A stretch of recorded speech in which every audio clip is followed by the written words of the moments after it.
प्रदर्शक आणि त्यांना गारवे पाटील यांना विनंती करतो की विद्यार्थ्यांना माहिती सांगा.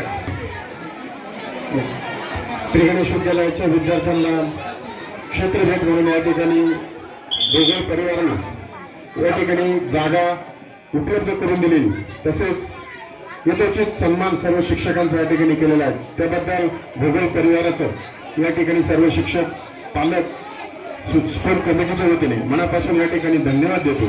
शांत बसा. त्यांनी आपल्याला अल्पहार नाश्त्याची पण व्यवस्था या ठिकाणी केलेली आहे, त्याबद्दल त्यांना खरोखर या ठिकाणी कसं वाटतं. या ठिकाणी दादांनी त्यांनी पेट्रोल पंपावरती काम केलं सुरुवातीला. मला ज्यावेळेस आठवतं त्यावेळेस आपल्या श्री गणेश सहकारी साखर कारखान्यामध्ये ते कामगार होते. त्यांनी त्या ठिकाणी उत्कृष्ट काम आपल्या गणेश नगरच्या पेट्रोल पंपावर केलं. रिटायर झाल्यानंतर त्यांनी एक सुरुवातीला दादा हात समोरचाच होता, फक्त एवढं समोरचं मी आलो त्यावेळेस सुरुवातीला फक्त एवढंच युनिट त्या ठिकाणी त्यांनी चालू केलं. आणि बघता बघता आज या ठिकाणी या परिसरामध्ये एक उत्कृष्ट असं पोल्ट्रीचं नियोजन त्या ठिकाणी ह्या भोगळ पाटील परिवारानं केलेलं आहे. खरोखर चिकाटी त्यांचे कष्ट, त्यांनी त्या ठिकाणी शेती करीत असताना शेतीला काहीतरी जोड असावी. आपण दुधाचा धंदा करतो, कोण शेळ्यांचा करतो, मेंढ्यांचा करतो, परंतु दादांनी पोल्ट्रीचा व्यवसाय त्या ठिकाणी निवडला आणि त्यामध्ये खरोखर भरारी घेऊन एक आपल्या कुटुंबाला 4 पैसे कसे उपलब्ध होतील यासाठी त्यांनी, या दोन्ही बंधू असतील, दादा असतील, यांनी खरोखर या ठिकाणी ते एक कुटुंब रात्रभर या ठिकाणी थांबतं आणि हे सर्व नियोजन ज्या पक्ष्यांचं खाण्याचं खाद्य असेल त्यांना 2 टाइम देणं, त्या पक्ष्यांची देखभाल करणं, त्यांना त्या ठिकाणी इंजेक्शन द्यावं लागतं, त्यांना ती लस द्यावं लागते सर्व. आणि एक स्वच्छता सर्वात महत्वाचं म्हणजे पोल्ट्री म्हणलं की त्या ठिकाणी खूप वास येतो, परंतु एक चांगल्या प्रकारची पोल्ट्री व्यवसाय या ठिकाणी या भोगळ परिवाराने या ठिकाणी घालून दिलेले आहे. आणि आपणही भविष्यामध्ये जरी आपण शिकलो नाही तर एक आदर्श आपल्या डोळ्यासमोर या ठिकाणी असला पाहिजे की आपण लहान असताना त्या ठिकाणी रवी असेल, किरण भाऊ असेल यांची जी पोल्ट्री बघायला गेलो होतो, त्या पोल्ट्री बघितल्यानंतर त्या ठिकाणी कसं उत्कृष्ट नियोजन त्यांनी केलेलं आहे हे या ठिकाणी आपण त्या ठिकाणी ध्यानात ठेवावं.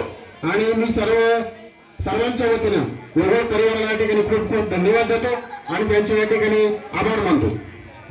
सन्माननीय मुख्याध्यापक आदरणीय वसावे सर यांना विनंती करतो की आपण या कार्यक्रमाच्या निमित्ताने 2 शब्द मनोगत व्यक्त. रेड शिक्षण संस्थेच्या विविध उपक्रमांतून एक महत्त्वाचा उपक्रम म्हणजे क्षेत्रभेट आणि वनभोजन. आजच्या या कार्यक्रमासाठी या ठिकाणी आवर्जून उपस्थित असलेले रांजणगावचे प्रथम नागरिक माननीय सुनीताताई कासार, सोपान काका, आपल्या विद्यालयाचे शिक्षक पालक संघाचे अध्यक्ष आणि श्री गणेश सहकारी साखर कारखान्याचे संचालक माननीय अनिल काका गडवे,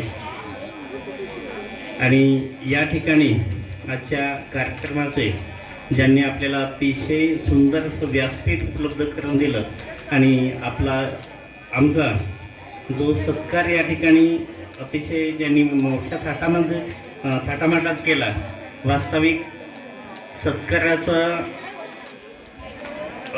हा जो भाग आहे आम्हाला संधी म्हणून, पुन्हा पुढच्या वेळेस येण्यासाठी संधी म्हणून हा सत्कार पुढच्या वेळेस केला असं चाललं असतं असं मला या ठिकाणी वाटतं. पण अतिशय छानपैकी आमचा सत्कार या ठिकाणी भोगळ परिवाराने या ठिकाणी केला, त्याबद्दल सर्वात आधी त्यांचं मनापासून विद्यालयाच्या वतीने खूप खूप धन्यवाद आणि आभार मानतो. पोल्ट्री व्यवसाय कसा असतो, त्याच्यासाठी कशा पद्धतीची तयारी ही करावी लागते, भांडवल किती लागतं, त्यासाठी दैनंदिन देखभाल कशा पद्धतीने करावी लागते, कोणकोणतं साहित्य त्याच्यासाठी आवश्यक असतं, किंवा किती माणसं त्याच्यासाठी कामासाठी सेवक असावे लागतात वगैरे, ह्या सगळ्या गोष्टी आपल्याला इथं जाणून घ्यायचं आहे. या ठिकाणी जास्त वेळ काय घेत नाही, फक्त गोगड परिवाराचे पुन्हा एकदा आभार व्यक्त करून या ठिकाणी मी थांबतो. जय हिंद. अजून मोठ्याने रयत शिक्षण संस्थेचा, रयत शिक्षण संस्थेचा छान करतो. आपल्या विद्यार्थ्यांना त्या पक्षी पालनासाठी कोणकोणत्या अडचणी येतात, त्यांची निगा कशी राखली जाते याविषयी मार्गदर्शन करा. संचालक गाडवे पाटील साहेब, सरपंच कासार साहेब, मुख्याध्यापक सर आणि रयत शिक्षण संस्थेचे सर्व शिक्षणवृंद. माझं नाव डॉक्टर संदीप आहे. मी मास्टर्स केलं आहे वेटरनरी सायन्समध्ये आणि आज मला मी बऱ्याच दिवसापासून फील्डमध्ये काम करतो, पण मला ही पहिली शाळा दिसली की ज्यांचा उपक्रम एवढा चांगला आहे की तुम्ही खरं खूप नशीबवान मुलं आहात की तुमचे शिक्षक तुमच्या म्हणजे इतक्या कमी वयात तुमच्या शिक्षकांना माहीत आहे की तुमच्यामध्ये उद्योजक कसा घडवायचा किंवा उद्योजक व्हायला काय करायचं आहे. तुमचे शिक्षक आजपासून प्रयत्न करतात. मी जेव्हा शाळेत होतो तेव्हा असं काहीच नव्हतं. तेव्हा मला कोणी सांगितलं पण नव्हतं की उद्योजक कसं व्हायचं किंवा लोक धंदा कसा करतात. आमच्या शाळेत असं काहीच नव्हतं. त्यावेळेस जर मला असं माहीत असतं तर मी याच्याही पेक्षा चांगल्या ठिकाणी असतो. आता महत्त्वाचे 2 प्रश्न, प्रत्येकाच्या मनात 2 प्रश्न असतात. एक म्हणजे कोंबडी आधी की अंड, आणि दुसरं म्हणजे अंड व्हेज की नॉन व्हेज. तर पहिले अंड हे सायंटिफिकली प्रूव्ह आहे. पहिले अंड, त्याच्यानंतर काही कोटी वर्षाने कोंबडी आलेली, पहिले अंड आलेलं आहे. आणि दुसरं अंड व्हेज की नॉन व्हेज, तर अंड हे व्हेज. अंड व्हेज, अंड बनताना कोणताही प्राणी कोणताही जीवाणू याची हत्या किंवा मृत्यू होत नाही, तर सायंटिफिकली अंड व्हेज. आता जर तुम्ही पाप पुण्याचा विचार करत असाल तर ती गोष्ट वेगळी, कारण आपल्याकडं सगळं पाप पुण्य हे अंड्यावर चिकवणार येऊन थांबतं. पण आपल्याला खोटं बोलताना, नंतर दुसऱ्याला फसवताना, नंतर शेतकऱ्याची 10 रुपयाची जोडी 5 रुपयाला मागताना, दुधात पाणी घालताना किंवा बांध करताना आपल्याला पाप नाही लागत. पण आपण अंड खाल्लं की आपल्याला पाप लागतं. तर अंड हे फक्त एक प्रोटीन सोर्स आहे, ती खूप आवश्यक गोष्ट आहे. आता राहिला विषय संगोपनाचा. तर हे जे पक्षी इथं हे आपल्याकडे कावेरी क्रॉस आहे. कावेरी क्रॉस म्हणजे एक कावेरी नावाची आपली भारतीय ब्रीड आहे. तिला आपण एक पर्टिक्युलर विदेशातल्या ब्रीड बरोबर तिथली ती गावठी. हे जे पक्षी आहेत तर हे 2-3 पक्षी एकत्र करून हा पक्षी बनवलेला आहे.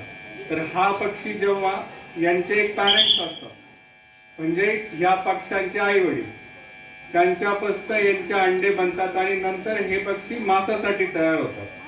तर हे पहिलं 15 दिवस कोणत्याही कुक्कुटपालन क्षेत्रामध्ये गेले तर पहिले 15 दिवस खूप महत्त्वाचे असतात. तेव्हाच आपल्याला खूप जास्त काळजी घ्यावी लागते. आणि त्याच्यामध्ये त्यांना सुरुवातीला 8 दिवस तापमान देणं, त्यांचे खाद्य पाणी करणं आणि त्यांचं लसीकरण. एक लसीकरण आता बहुतेक तुमचे छोटे पण बहुतेक मोठ्या लोकांनी कोविडची वॅक्सिन घेतली. जसं कोविडची वॅक्सिन घेतल्यानंतर बऱ्याच लोकांना कोविड होण्याचा थांबला किंवा होत नाहीये, त्याच प्रकारे पक्ष्यांमध्ये पण एक लसीकरण असतं. ते लसीकरण ही सगळी लोक करतात आणि त्याच्यातनं जे कोंबड्यांना होणारे आजार आहे भविष्यामध्ये ते होत नाही याच्यामध्ये. आणि अजून एक खूप व्हॉट्सअपवर वगैरे आमच्याच पोल्ट्री क्षेत्रातही लोक पसरवतात की कोंबड्यांना लोक इंजेक्शन देतात, त्यांचं वजन वाढवतात. हा किंवा हे खोट आहे, धादांत खोट आहे. असं होत नाही.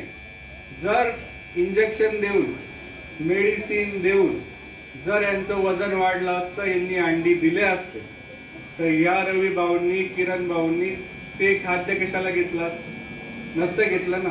हे आताची ऑर्गॅनिक जर काही गोष्ट आहे तर हाच पक्षी आहे. याच्यामध्ये आम्ही मेडिसिन वापरत नाही. कोणीच म्हणजे मेडिसिन असतं पण त्याला एक लिमिट असतं, त्याच्यावरती कोणी जात नाही. आणि हे जे तुम्ही व्हॉट्सअपला ऐकताय की हे मारून ते मारून वजन वाढवतं, हे खोटं आहे. हे याच्यामध्ये काही तथ्य नाही. त्याच्यानंतर हा पक्षी जेव्हा 2 आठवड्याचा होतो. तर याच्यामध्ये 3 प्रकारचे फीड येतात, म्हणजे 3 प्रकारचे खाद्य असतात. एक प्री स्टार्टर, एक स्टार्टर आणि एक फिनिशर. प्री स्टार्टर म्हणजे याच्यामध्ये प्रथिनं खूप जास्त असतात आणि प्री स्टार्टर मध्ये थोडे प्रथिनं कमी असतात आणि फिनिशर मध्ये एनर्जी जास्त असते जेव्हा मांस तयार होतं. तर ह्या गोष्टी आहेत. याच्यामध्ये काही अंड्यावाला पण कोंबड्या असतात. आता याच्यामध्ये बरेच लोक काम करतात उद्योजक म्हणून. काही लोक भारतामध्ये ह्या उद्योगामध्ये एवढी मोठी आहे की नामाक्कल म्हणून एक जागा आहे तमिळ, तिथं एक फार्मरकडे 10 लाख कोंबड्या आहेत.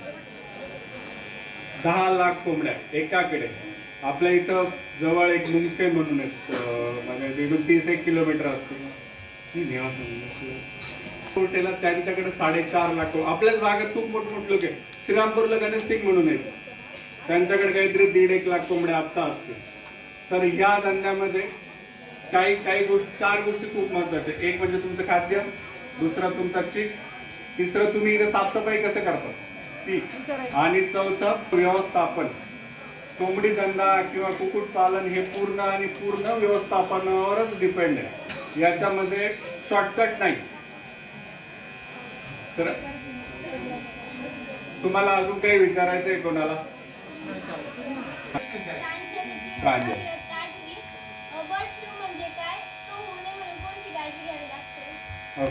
कोंबड्यांना होणारा श्वसनाचा आजार तो कोंबड्यांमध्येच होतो. आजपर्यंत तो माणसामध्ये आढळला नाहीये. त्या पक्ष्यांमध्ये येऊन म्हणून एक लस येते.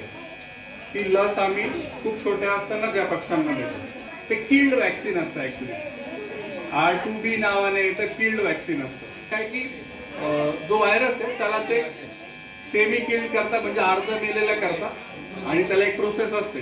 त्या प्रोसेस मधनं तो टाकतात. तो जेव्हा तुमच्या शरीरात जातो किंवा त्या कोंबडीच्या शरीरात जातो, तो तिथली जी रोगप्रतिकारक शक्ती आहे आपल्या शरीराची, मग ते शरीर काय करते की त्याच्या विरुद्ध अँटीबॉडीज तयार करतं. आणि मग जेव्हा खरा रोग येतो तेव्हा आपली रोगप्रतिकारक शक्ती तिथं तयार असते, तर मग रोग येत नाही, किंवा आला तरी आपण सहन करतो किंवा पक्षी सहन करतो. कुक्कुटपालन म्हणजे जे पक्षी कुक्कुटपालन, पोल्ट्री हा जर टर्म घेतली तर पोल्ट्रीमध्ये खूप पक्षी येतात. तुमचे फक्त हे नाही, चिकन्स नाही, तुमचं शहामृग येईल, इमू येईल, नंतर बटेर येईल, अजून एक बदक येईल. हे सगळं कुक्कुटपालनामध्येच येतं. त्याच्यामध्ये हा चिकन हा वेगळा विषय. येताना 35 ग्रामचं असतं, खूप छोटा असतं. त्याला निसर्गाने काही, म्हणजे त्याला स्वतः रोग, किंवा जसं आपण आपल्या मुलाला, लहान बाळाला आपण स्वेटर घालतो, तसं त्याला निसर्गाने काही दिलेलं नसतं. तर त्यावेळेस आपल्याला त्याला आर्टिफिशियल, म्हणजे बाहेरनं आपल्याला त्याला तापमान द्यावं लागतं. जसं आपल्या बॉडीचं टेम्परेचर आहे 37 डिग्री सेल्सिअस, बरोबर. तर त्यांचं आपलं 35 आणि त्यांचं 37 आपल्यापेक्षा हायर साईडला, किंवा 107 फॅरनहाइट. जेव्हा आता आपल्याला गरम होत आहे, सगळ्यांना गरम घाम येतोय, हे वातावरण त्या पिल्लासाठी एकदम उपयुक्त आहे, तो खुश येईल. तर हे टेम्परेचर त्याला देणं खूप गरजेचं आहे सुरुवातीला. आणि फीड, तो त्या प्रमाणात त्याने फीड खाल्लं पाहिजे, त्या प्रमाणात त्याने पाणी पिलं पाहिजे. पिसं असतात.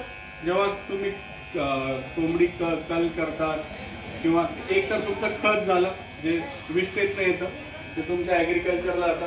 दुसरं बॅडमिंटन तुम्ही खेळता, बॅडमिंटन, ती जी पिसं असतात फुलाची, ती सगळी कोंबडीत नसतात. नंतर कोणी कुत्र्याचं बिस्किट किंवा खाद्य बघितलंय, त्याच्यामध्ये हे पिसं, याच्यामध्ये जो आपण जे इंटेस्टाईन किंवा पोटातलं जे मुरतं, जे चिकन खात नाही आपण, त्याचं मिक्स करून त्याचे बिस्किट्स बनवतात, त्याचं फूड बनवतात. आणि जे पाय असतात ते आपल्या इंडियात कोणी खात नाही, पण ते पाय जातात चायनामध्ये, ती लोक त्याचं सूप पितात.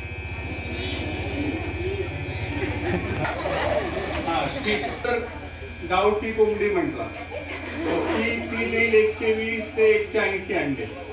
आणि जी व्हाईट एग येतात, पांढरी अंडी येतात, ती देतात 330 ते 370 अंडी एका वर्षात. एक वर्ष नसतं, कोंबडी तर एक वर्ष नाही धरत, 72 वीक किंवा 70 आठवडे असं त्याचं एक अनुमान असतं, त्याच्यामध्ये ते एवढी अंडी देतात. आपण खाद्यामध्ये काय असतं, सगळ्यात जास्त असतो मका, 2 नंबरला असतो सोया. सोया म्हणजे आपला याच्यातला सोया नाही, जो आपण काढतो वावरात करतो तो नाही, त्याच्यापासून तेल काढतात आणि त्या सोयाचा जो चोथा उरतो तो कोंबडीच्या खाद्यात असतो. नंतर असतो तांदूळ, त्याच्यानंतर असतात दगड, जे मार्बल दगड असतात ते असतात, त्याच्यानंतर ऑइल असतं. हे सगळ्या गोष्टी त्या खाद्यामध्ये असतात. त्याच्यामध्ये कोणीही नॉनव्हेज खाद्यामध्ये टाकत नाही किंवा कोणताही ॲनिमल सोर्स त्या खाद्यामध्ये राहत नाही. आता याच्यामध्ये खूप प्रकार, कावेरी येतो, सोनाली येतं, डीपी येतो, डीपी क्रॉस येतो, खूप सातपुडा येतो, खूप सारे प्रकार आहेत. चांगलं तर लोक कावेरी करतात.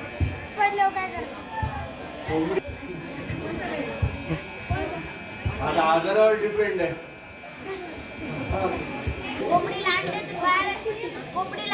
बाहेर यायला किती दिवस लागतात? त्याला म्हणतात सेटर अँड हॅचर. पहिले अंडे जेव्हा आपण लावतो, पहिले 18 दिवस ते असतं सेटरमध्ये. त्याच्यानंतर त्याला एक विशिष्ट तापमान आणि आर्द्रता ती लोक देतात. 21व्या दिवशी त्याला हॅचरमध्ये घेतात, तेव्हा ते पिल्लू बाहेर 21 दिवस लागतात. प्रशिक्षण म्हणण्यापेक्षा एक तर तू माझ्यासारखे डॉक्टर हो, 7 वर्ष शिक, तुला सगळं कळेल. अजून तुला शिकायची आवड असेल तर अजून PhD कर समोर. हे सगळ्यात चांगलं. आणि आपल्याकडे 2च गोष्टी, इंजिनियर किंवा डॉक्टर, ह्युमन डॉक्टर. याच्या पलीकडे पण खूप लोक आहेत, खूप चांगल्या गोष्टी आहेत. तुम्ही माझ्यासारखं पण शिक्षण घेऊ शकता आणि खूप कमी लोक आहे आम्ही. मे बी आज डॉक्टर हजारोनी होता ह्युमनमध्ये, आम्ही आजही 235च पास आउट होतोय वर्षाला. तर माझ्यासारखं किंवा एक संस्था आहे इथं वेंटीज म्हणून, ते काही दिवस प्रशिक्षण देतात, 6 महिन्याचं प्रशिक्षण देतात. एक तमिळनाडूमध्ये संस्था आहे, ते प्रशिक्षण देतात. पण सगळ्यात चांगला गुरु स्वतः, म्हणजे काय त्याला लर्निंग बाय डुईंग. जेव्हा आपण स्वतः करतो तेव्हा खूप चांगलं मिळतं.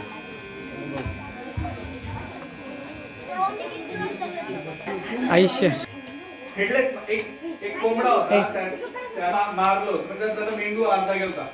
तो काहीतरी 7 वर्ष जगला होता आणि हायएस्ट 12 वर्ष.